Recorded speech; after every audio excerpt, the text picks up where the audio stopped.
श्री कृष्ण कहते हैं, हे अर्जुन, तुझे इस असमय में यह मोह किस हेतु से प्राप्त हुआ? क्योंकि यह न तो यह श्रेष्ठ पुरुषों द्वारा आचरित है, न स्वर्ग को देने वाला है और न कीर्ति को करने वाला ही है। इसलिए हे अर्जुन, नपुंसकता को मत प्राप्त हो, तुझमें यह उचित नहीं जान पड़ती। हे प्रतम, हृदय की तुच्छ दुर्बलताओं को त्याग कर युद्ध के लिए खड़ा हो जा। अर्जुन कहते हैं, हे मधुसूदन, मैं रणभूमि में किस प्रकार बाणों से भीष्म पितामह और द्रोणाचार्य के विरुद्ध लड़ूंगा, क्योंकि हे अरिसूदन, वे दोनों ही पूजनीय हैं। इसलिए इन महानुभाव गुरुजनों को न मारकर मैं इस लोक में भिक्षा का अन्न भी खाना कल्याणकारक समझता हूँ, क्योंकि गुरुजनों को मारकर भी इस लोक में रुधिर से सने हुए अर्थ और काम रूप भोगों को ही तो भोगूंगा। हम यह भी नहीं जानते कि हमारे लिए युद्ध करना और न करना, इन दोनों में से कौन सा श्रेष्ठ है, अथवा यह भी नहीं जानते कि उन्हें हम जीतेंगे या हमको वे जीतेंगे, और जिनको मारकर हम जीना भी नहीं चाहते, वे ही हमारे आत्मीय धृतराष्ट्र के पुत्र हमारे मुकाबले में खड़े हैं।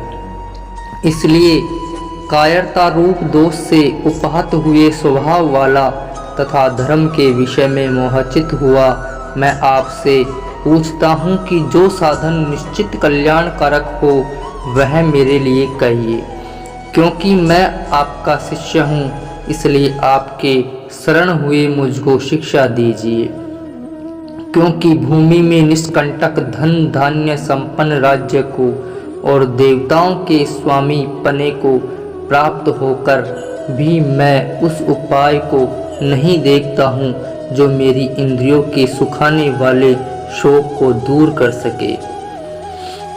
श्री कृष्ण भगवान बोलते हैं, हे अर्जुन, तू न शोक करने योग्य मनुष्यों के लिए शोक करता है और पंडितों के से वचनों को कहता है, परंतु जिनके प्राण चले गए हैं उनके लिए और जिनके प्राण नहीं गए उनके लिए भी पंडित जन शोक नहीं करते।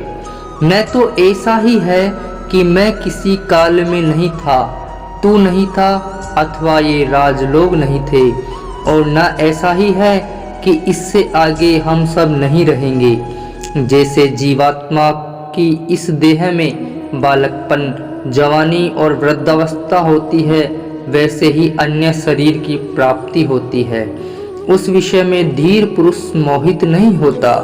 हे कुंती पुत्र, सर्दी, गर्मी और सुख दुख को देने वाले इंद्रिय और विषयों के संयोग तो उत्पत्ति, विनाशशील और अनित्य है।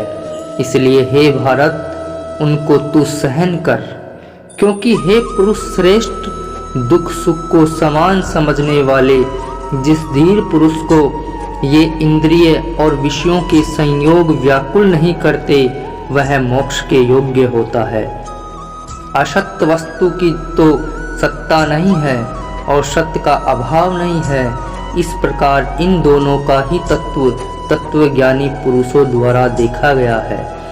नाश रहित तो तू उसको ज्ञान जिससे संपूर्ण जगत दृश्य वर्ग व्याप्त है, इस अविनाशी का विनाशी करने में कोई भी समर्थ नहीं है।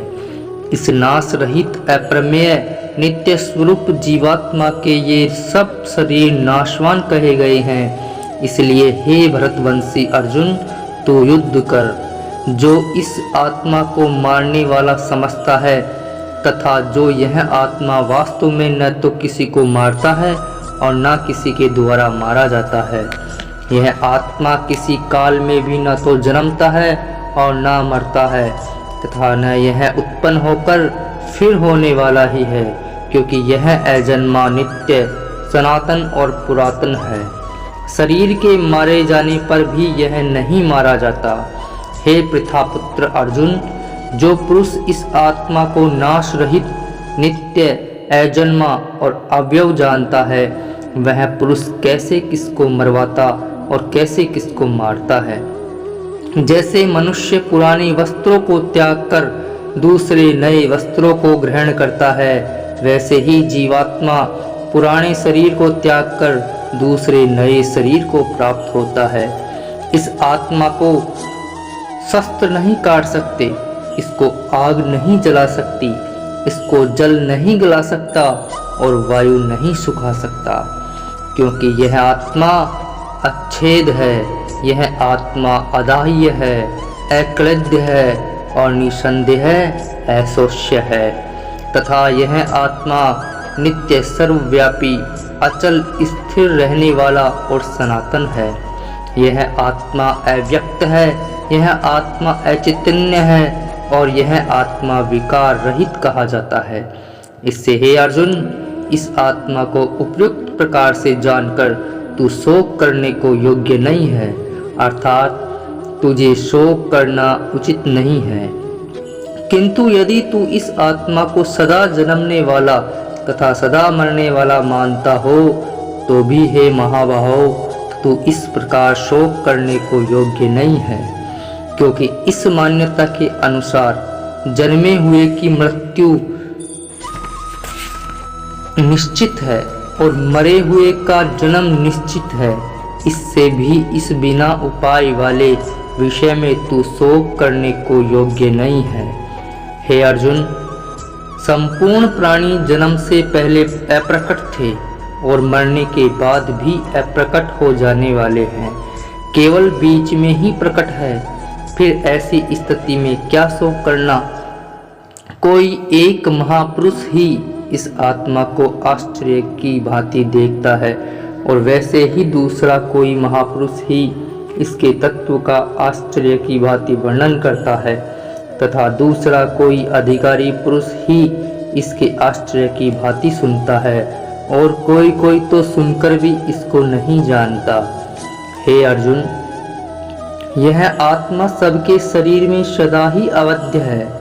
इस कारण संपूर्ण प्राणियों के लिए तू शोक करने के योग्य नहीं है, तथा अपने धर्म को देखकर भी तू भय करने योग्य नहीं है, अर्थात तुझे भय नहीं करना चाहिए, क्योंकि क्षत्रिय के लिए धर्म युक्त युद्ध से बढ़कर दूसरा कोई कल्याणकारी कर्तव्य नहीं है। हे पार्थ, अपने आप प्राप्त हुए और खुले हुए स्वर्ग के द्वार रूप इस प्रकार के युद्ध को भाग्यवान क्षत्रिय लोग ही पाते हैं। किंतु यदि तू इस धर्म युक्त युद्ध को नहीं करेगा तो स्वधर्म और कीर्ति को खोकर पाप को प्राप्त होगा, तथा सब लोग तेरी बहुत काल तक रहने वाली अपकीर्ति का भी कथन करेंगे और माननीय पुरुष के लिए अपकीर्ति मरण से भी बढ़कर है। और जिनकी दृष्टि में तू पहले बहुत सम्मानित होकर अब लघुता को प्राप्त होगा, वे महारथी लोग तुझे भय के कारण युद्ध से हटा हुआ मानेंगे। तेरे वेरी लोग तेरे सामर्थ्य की निंदा करते हुए तुझे बहुत से न कहने योग्य वचन भी कहेंगे। उससे अधिक दुख और क्या होगा? या तो तू युद्ध में मारा जाकर स्वर्ग को प्राप्त होगा अथवा संग्राम में जीतकर पृथ्वी का राज्य भोगेगा। इस कारण हे अर्जुन, तू युद्ध के लिए निश्चय खड़े हो जा। जय पराजय, लाभ हानि और सुख दुख को सम्मान समझकर उसके बाद युद्ध के लिए तैयार हो जा। इस प्रकार युद्ध करने से तू पाप को नहीं प्राप्त होगा। हे पार्थ, यह बुद्धि तेरे लिए ज्ञान योग के विषय में कही गई और अब तू इसको कर्म योग के विषय में सुन। जिस बुद्धि से युक्त हुआ तू कर्मों के बंधन को भली भांति त्याग देगा, अर्थात सर्वथा नष्ट कर डालेगा। इस कर्म योग में आरंभ का अर्थात बीज का नाश नहीं है और उल्टा फल रूप दोष भी नहीं है, बल्कि इस कर्म योग रूप धर्म का थोड़ा सा भी साधन जन्म मृत्यु रूप महान भय से रक्षा कर लेता है।